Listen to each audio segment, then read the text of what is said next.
Once I decided that networking was the path and I enjoyed it, that I had to get this CCIE. I didn't realize there were several of them. I just thought it was the one thing, and I could finally measure myself and my success and say, I accomplished something, good job, right? This is Journey to Point B, where you can find success stories of people who have achieved the same goals you're striving for. I'm your host, Lucia Chomo, and it's my hope that these stories will provide motivation for your own journey to Point B. Let's begin. Andre, welcome. Yeah. So very nice to have you on the show. Yeah, it's a pleasure to be here, Lucia. Thank you for inviting me. I know that you have achieved something that only a few people in the world achieved it, which is not yet one Cisco Certified Expert certification, but 4. And I would love for us to have this conversation about your journey to achieving those certifications. That sounds great. Yes. And was wondering if you can start us off with just sharing with us what was the motivation to even start on this journey to these prestigious certifications. I did a little bit of research and I saw that the Cisco Certified Expert certifications, they are the equivalent of the bar exam in law. So what drove you to this specific one? Thanks for asking. So I started my career very late and I didn't know what I wanted to do. And once I decided that I wanted to be in networking, I like to be the underdog and I always want to go for the ultimate goal. And so the CCIE at the time was the ultimate goal. There was no better known certification. People would say, hey, if you have that certification, you're automatically accepted into like the doctorate programs in these universities. And there was a lot of urban legends around it. Very difficult to achieve. And I realized that I liked networking and I like learning. And so just like the network allows us to connect all of the different people. I mean, we're connecting through networks today. That's how we're performing in this way together. It created an opportunity for me to be able to better connect with audiences and people that I had never been able to connect with before. And so it was clear. Once I decided that networking was the path and I enjoyed it, that I had to get this CCIE. I didn't realize there were several of them. I just thought it was the one thing, and I could finally measure myself and my success and say, I accomplished something, good job, right? That's what started me off on the journey. I assume that it's a long process. So what did you do? How did you take that dream of like, okay, this is the goal that you want to go for this specific certification, like the highest that you could find, to actually achieving it? I think like many people that would be interested in this topic that might be listening to this podcast, you have to have a fundamental understanding of networking first. And there are so many certification programs in the industry. So my approach was to learn and experiment with obtaining these different certifications. The CCIE certification is unlike any other in the industry. Maybe now there's some that have mimicked that, but it's a practical exam. So you have to actually get your hands on the equipment and configure it and do these kinds of things. Whereas most of the exams are written. They're testing your knowledge and theory and application of that. But it's multiple choice typically. So I realized right away, I need to get some practical hands-on experience. I didn't have that level of experience that an expert must have, and equipment is expensive.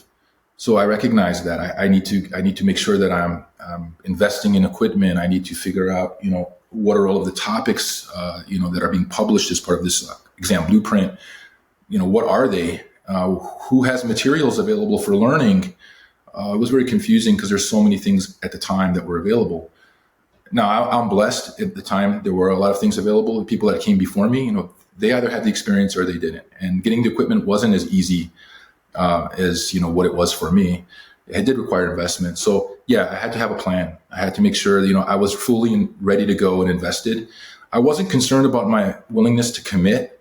I've always been a very extreme person. Anybody knows me will probably be laughing if they hear me say that, because I'm very extreme. I'm all or nothing. A lot of times I can become very tunnel visioned and focused on whatever it is that I'm working on. And in the past, ignore the rest of life and just think about that one thing. So once I targeted, I just knew I need to have a plan. I need to understand what materials are available. I need to free up some investment. If I didn't have all the money at the time, it's like, how am I going to afford to buy the equipment that I need? And then stick with the plan, not get distracted. And what I mean by that is questioning myself. I was a little bit worried that, did I make the right investment in the right equipment? Am I working with the right mentors, teachers that are out there and making the right investments? Is this going to give me everything that I need? Should I be doing something else instead? And so it was this, working through that, the doubt, I guess some self-doubt, staying focused. That's how I started. I got the plan, and I knew that also I need to really dedicate the time. It can't be something that I do a little bit today and a little bit tomorrow, and then don't do it for several days and then work really hard on the weekend. I mean, it had to be every day I was dedicating time, because as soon as I had learned something, I forget it. The process was any kind of learning process. A lot of times it's learn and then forget part of it, then learn it again and then forget it. That's just the learning process. So every day had to be consistent and several hours of dedicated time. Mm-hmm. You mentioned, Andre, a lot of questions that you had, a lot of doubts, like, is this the right equipment? Am I making the right investment? What helped you answer those questions? I think ultimately it was accepting the fact that there will be no perfect set of material out there that will get me 100% prepared, but that there was really great material out there that could give me the foundation. And then I had a blueprint that was published by Cisco about all of the topics. So I know best whether I have an understanding or I don't have an understanding. I know that. I might not want to admit it all the time that I'm not so strong on these things. And I might prefer to spend most of my time configuring things that I'm very comfortable with, because it builds confidence. And it's not as fun to fail constantly configuring things and forgetting things and not understanding things. But yeah, that's what it was. It was just accepting that there's no material that's going to cover everything. I have to choose one, go all the way through, get the skills, build the foundation, look at the blueprint, see where I'm missing, find other opportunities to take advantage of different learning material or teachers out there, some services that they might provide to be able to help me better understand other things. Or even in some cases, rent equipment at the time, because I couldn't afford the kind of equipment that was needed to be able to cover off on certain topics. And so it's just agreeing that there's a good enough layer that needs to be, achieved to be able to build a foundation. And then everything else is just a journey. Like, I need to look at it and be very real with myself. It's no different today. It's the same experience every time. It's always the same for me. It's build a foundation, accept it's not going to be exactly what I want it to be right from the get-go, and then be very mindful of where I have the gaps and focus my energy on those things. Yeah. One idea that I loved, and I got introduced to it a few years ago by Craig Rochelle, he used the phrase GETMO, which stands for good enough to move on. That oftentimes we get into all these details and we focus on the 20%, but doing 80% of the work already gets us there, and we just need to launch, because oftentimes we spend more times in those last 20% than it took us in those 80%. And that's just like overthinking, just not taking the action, getting the perfect thing, or getting all the pieces together, and it just delays the results that we want to get. So good enough to get moving, and it seems like that's exactly what you've done. A quick pause here. I have a favor to ask you. If you resonated with anything in this episode, I'm asking you to please subscribe to this channel. This will help me bring you more guests with more inspirational stories to help you on your journey to point B. Now let's get back to our conversation. How long it took you from the moment that you had this idea to the moment you passed and you already had their certification in your hand? Thanks for asking that question. So I had this dream, I suppose, as soon as I made a decision to get into networking, which was in early 2000s, but I didn't start my career till very late.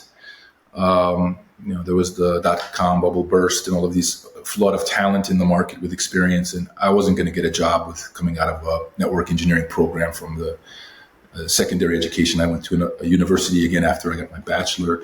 did some MBA work to go and pursue networking. And when I came out of that program, the market was flooded with talent. So I wasn't going to be able to compete with that. But the moment that I started the journey and I attended that program, I knew I have to get the certification. Now, it was on hold for a long time. When I started working in, 2003 was my first time I started working. 2002, actually, was my first job. I had my hands-on experience with networking, my first real networking job. And at that time, I started going after it again. So there are different levels of certification. There was a CCNA, a network associate, an NP, CCNP, a network professional, and then there was a CCIE. And you don't have to go in this order. For the expert, you can go anytime you're ready, but I decided to go in the order because I felt like if I do that, I can cover off on all of the topics that are relevant and build my knowledge. And it's proven, they've documented it for a reason. I have to trust that they know better than I do what's best, right, in terms of the learning journey and the topics that need to be covered. I did find later on when I mentored others that one could just grab the actual blueprint for the CCIE, the expert exam, and say, I just need to understand all these things in depth, and you will naturally cover off on all of the other things in the CCNA, the associate, and the professional programs. It's just that gives more structure, and it gives shorter term goals and objectives. For some people, that's very important. I need to have these milestones. For other people, that's not as important. Like for me in the martial arts, sometimes here in the United States, they give the belt away. And it's not just in the United States. In many places, they give the white belt, red belt, yellow belt, these different belts, colored, black belt. But when I studied the martial arts, there was no such thing as a belt system. You and your master, your level. So that just depends on what motivates you. For me, I'm motivated by I'm learning, and I know I'm learning, and I feel I'm learning. And when I feel stuck that I'm not learning, I want some acknowledgement and validation from somebody that I trust, like my master, my coach, to tell me, yeah, you're making progress. You don't see it. Let me help show you why I'm telling you that. I'm not just trying to make you feel good. I'm going to show you that something maybe you can't see. But yeah, that's how I approached it. So I'd say I started at that time in 2002, going through these certifications. And by the time it was 2010 when I got my first one. So, yeah. And then those last 2 years, it was 2 years of pounding. It was nonstop. Like that was my life.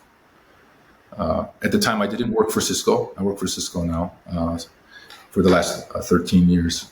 I had gotten it just before that time. So maybe it was 2009, 2008. I can't even remember when I got the certification now, but it was before I came to Cisco.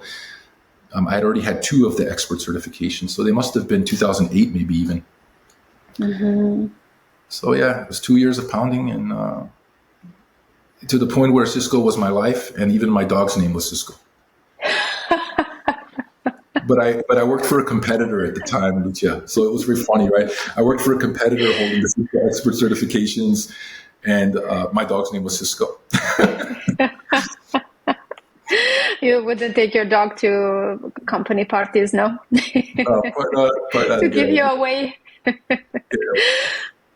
Andre, in this process, it's been like about 7-8 years from the dream to actually accomplish it, if my math is correct, Yeah. What would you say was your biggest challenge that you had to overcome? I think it comes down to motivation, true motivation. What I mean by that is everybody's motivated by different things. I'm not just motivated by a big goal. I'm excited by very complex things that are difficult to achieve. That excites me.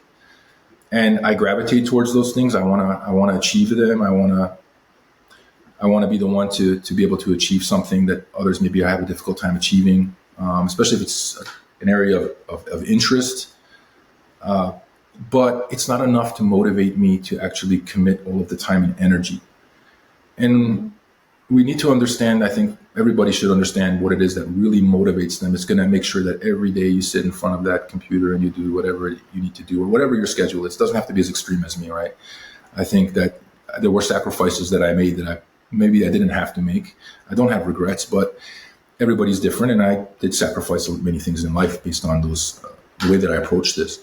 But I'd say the thing that gets me moving more than anything else is, how is what I'm doing going to benefit others?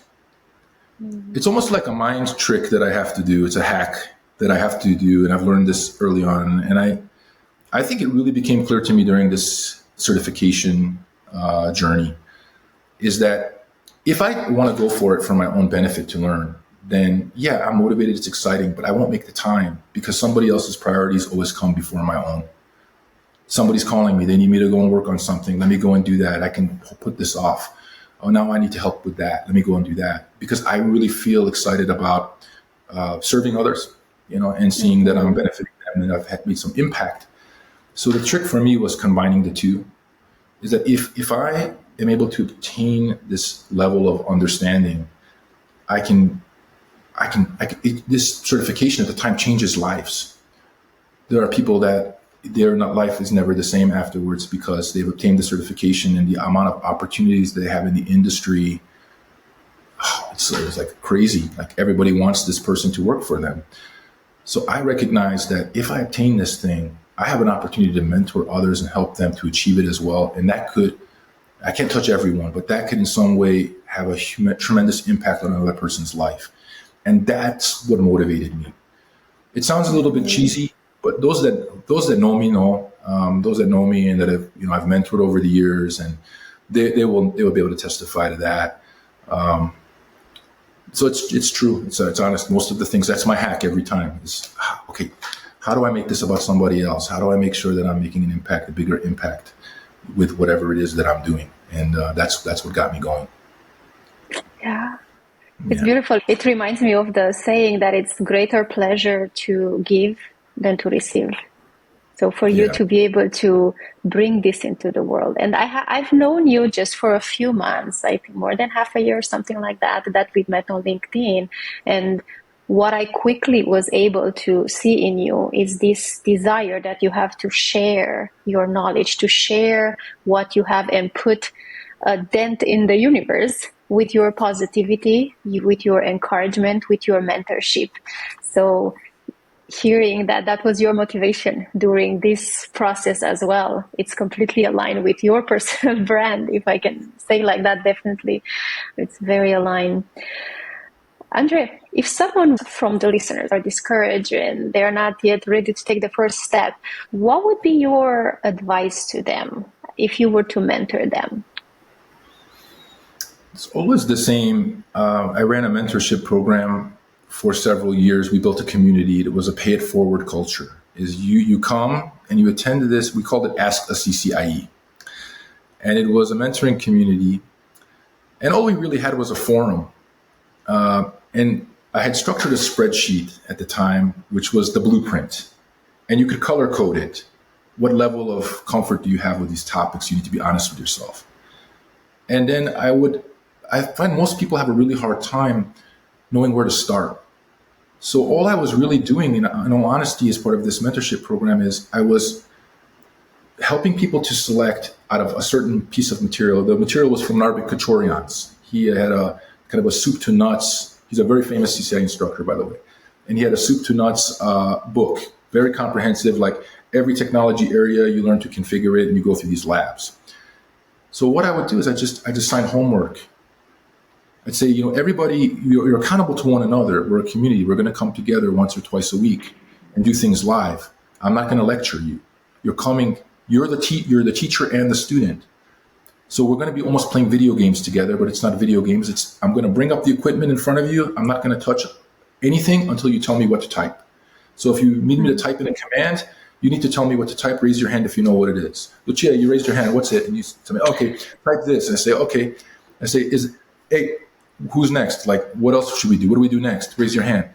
And so everything, I was driving the environment, but I'd give them homework ahead of time. I'd say, you need to come prepared. So you need to cover this material. And then I will give you challenges that you will have to accomplish as a team as part of this working session and playtime, like playtime.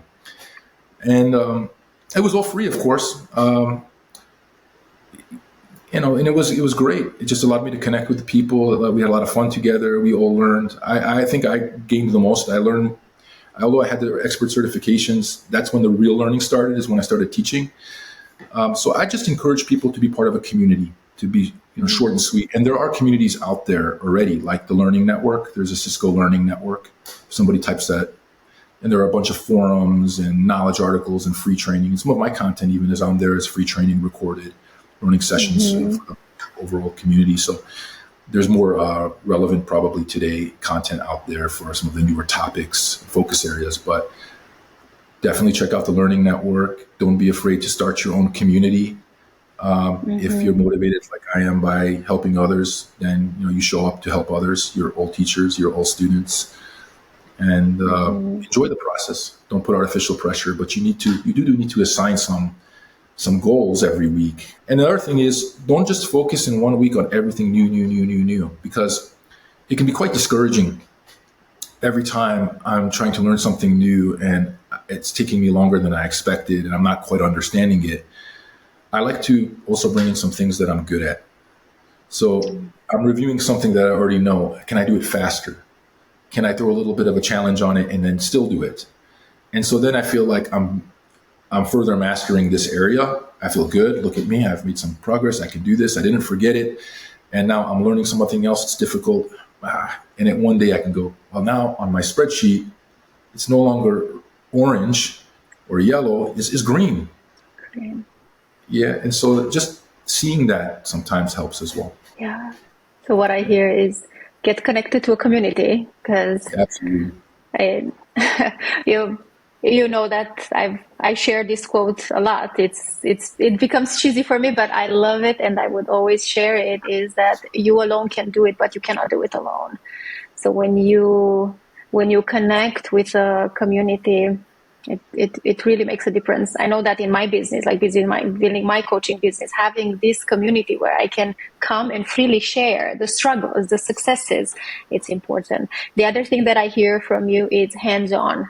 I make sure that it's not just theory, that you actually get your hands dirty and you start playing with the equipment, and then celebrate your accomplishments with those exercises that you said, like get something that you've learned previous weeks and then get a time to enjoy it and to really celebrate and really pat yourself on the shoulder, like how far you've came, and then share, which is exactly what you're doing, like sharing your knowledge that can help you get to the master level.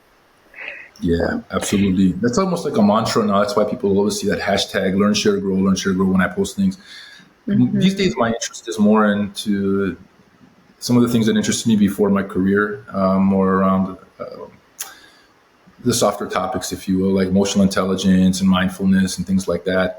So I've evolved in the way that I use LinkedIn. I used to post a lot of things on technology, and my connection to the universe was really through all of those expert certifications, since they were such a big part of my life. And I was every day focusing on that expertise and trying to obtain this mastery that was always out of my grasp. Regardless of how many certifications I obtained, I always never felt like I mastered any of it. And so these days I spend more of my time on that, but the mantra hasn't changed. It's still, learn, share what you learn. That motivates me to learn.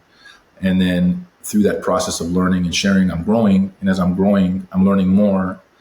And so it's not in really any specific order, because it can be in any order, this learn, share, grow. But for me, it does seem to be learn, share, grow, learn, share, grow. From a motivation perspective, it's share, learn, grow. So. What is one of the goals that you're currently pursuing, Andre? I would say the biggest goal I'm pursuing now is having a bit more balance in my day. I've never had a balanced life from that perspective, like in a balanced day. If you look at my life over the course of 10 years period or something like that, you see balance through highs and other highs. It's transitioning from one big goal to the next. There's really never downtime. And this downtime, I just need time to connect with myself. So my biggest goal is to take more time to reflect, to write down what it is that I'm reflecting on, and then stay true to my mantra. Just share what it is that I'm learning as I go through those experiences, in case they might benefit someone in some way. Yeah. That's it. That's my biggest goal right now. I'd love to be able to do that, and it becomes just habitual. And then go after maybe another big goal, but in a way that it doesn't sacrifice that. So the approach I don't sacrifice that, it just becomes habitual and part of who I am and how I live. And then whatever else I pursue, I do it in a way I don't have to sacrifice that focus. It's a healthier way of living for me today. I wouldn't change the way that I did it before, just who I am. I've learned a lot through those experiences. Everybody has to honor themselves and be authentic to themselves. And we should be mindful that there are sacrifices. Absolutely, there are sacrifices. But today, in this stage of my life, no, I want to be healthier in terms of having more balance and just have more fun all the time with whatever it is that I'm learning and sharing. So it's not as rigid, if you will. Like, I will get this done no matter what. I can go through any obstacle and I will do it head first, and I don't care about the impact of it. I'm gonna get there. Andre, if some of the listeners would love to get in touch with you, what you have to share through Learn, Share, Grow, what would be the best way for them to get connected? I think I'm very open to connecting people on LinkedIn. I do get hit. Sometimes I fall for getting hit by the people that are out there, trying to collect private information from me or spam me or these things. But, I'm open to connecting with pretty much everyone on LinkedIn. I'm not a person that checks email. Even in the corporate world, I don't check email very much unless somebody tells me there's an email. But yeah, I'm available on LinkedIn. If somebody wanted to follow, what it is that I'm posting, they could just follow. Actually, I just learned you could follow hashtags on LinkedIn. I didn't know that. But you can just follow hashtag Learn, Share, Grow. And I'm not the only one posting with that hashtag, but I am probably the one that posts the most with that hashtag consistently. So follow that. Reach out to me on LinkedIn Mail if you just want to start a conversation. I don't spend a lot of time in there, so I'm not one of those guys that even any kind of texting or writing, I'm not like a back and forth and back and forth and back and forth all day. I'm not that kind of person. I'd rather have a conversation. If it makes sense.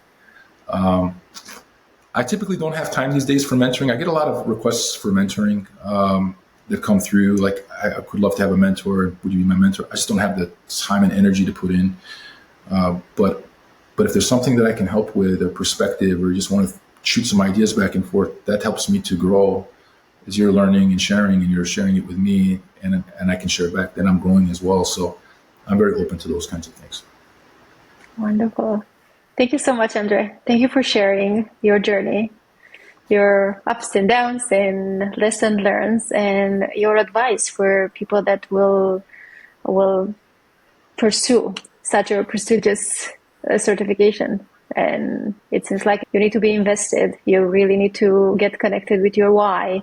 And I believe that what you shared would help other people really get connected to that, really understand for themselves, and then understand what will the journey intake, and then get to where they want to be. So thank you. I really honor your time. Yeah, I honor the opportunity, and thank you for the friendship. It's just so cool that we've never met in person yet. We were able to connect in this way through LinkedIn, and I consider you to be a friend now, and I look forward to supporting you in any way I can, and keep doing great things. I appreciate, Andre. Thank you.